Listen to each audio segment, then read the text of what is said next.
Para entender las reglas de compensación de bases imponibles negativas, las BINs, tenemos que recordar una idea con la que ya nos hemos ido familiarizando, y es que los impuestos sobre la renta tienen carácter periódico y devengo anual. Pero claro, la obtención de renta no necesariamente va a ser ordenada ni constante en el tiempo. Hemos visto en el impuesto sobre la renta de las personas físicas cómo en algunos supuestos la ley permite aplicar una reducción en el caso de rentas irregulares. Y hemos visto también cómo las rentas negativas se pueden compensar con límites con las rentas positivas y en su caso trasladarlas a los ejercicios posteriores. Pues bien, eso que ya conocemos del IRPF está también previsto por razones que son similares en el impuesto sobre sociedades. La idea básica es la misma y tiene que ver con el principio de capacidad económica, que ya conocemos. Si una entidad, en un ejemplo muy básico, obtiene una pérdida de 100 en el año 1 y una ganancia de 100 en el año 2, esa entidad estrictamente no ha ganado nada. Si no se aplicara ningún mecanismo de comunicación entre ejercicios, esa entidad que ha ganado 100 en el año 2 tendría que tributar en el impuesto sobre sociedades y, valga la redundancia, perdería la pérdida. Entender eso es clave para entender que la compensación de bases imponibles negativas no es como tal un beneficio fiscal, sino una manera de adecuar la estructura del impuesto al principio de capacidad económica que está en el artículo 31 de la Constitución española.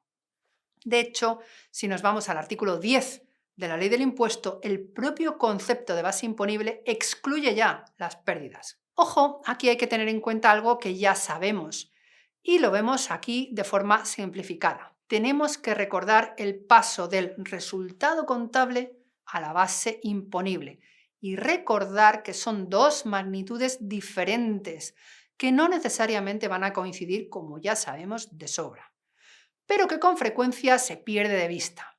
Teniendo en cuenta el sistema de ajustes, sabemos que puede pasar que una empresa tenga un resultado contable positivo, pero que luego, por aplicación de determinados ajustes, el resultado sea una base imponible negativa. Pensemos, por ejemplo, en la aplicación de la libertad de amortización o los supuestos de exención de determinadas rentas. Y por supuesto puede pasar lo contrario, un resultado contable negativo que luego dé lugar a una base imponible positiva. Por ejemplo, porque contablemente hayamos recogido determinados gastos financieros que luego no son deducibles desde una perspectiva fiscal. A partir de ahí, el régimen jurídico de las bases imponibles negativas, de las BINs, tiene una cierta complejidad y aquí es, como siempre, innegociable repasar bien todo el artículo 26 de la ley, que igual nuestra inteligencia artificial de cabecera nos puede ayudar a entender, pero siempre y cuando antes lo hayamos entendido nosotros, mediante una lectura directa de la ley y de algún manual de referencia. Cuando estudiemos bien el artículo 26, veremos que la idea básica es sencilla. Las bases imponibles negativas son el resultado de acumular pérdidas fiscales en ejercicios anteriores. Cuando una empresa obtiene beneficios en ejercicios posteriores, puede compensar esas pérdidas contra las ganancias actuales, reduciendo así su base imponible y por ende el impuesto a pagar. Eso sí, con límites y especialidades que veréis al examinar bien la norma. Por ejemplo, por lo general se puede compensar hasta el 70% de la base imponible previa a la aplicación de la reserva de capitalización. Pero además se permite compensar hasta 1 millón de euros por periodo impositivo. Y luego encontramos una serie de límites especiales en función del tamaño empresarial e incluso excepciones, por ejemplo, para las entidades de nueva creación. Por concluir esta breve introducción, tenemos que tener en cuenta que no hay un plazo de compensación.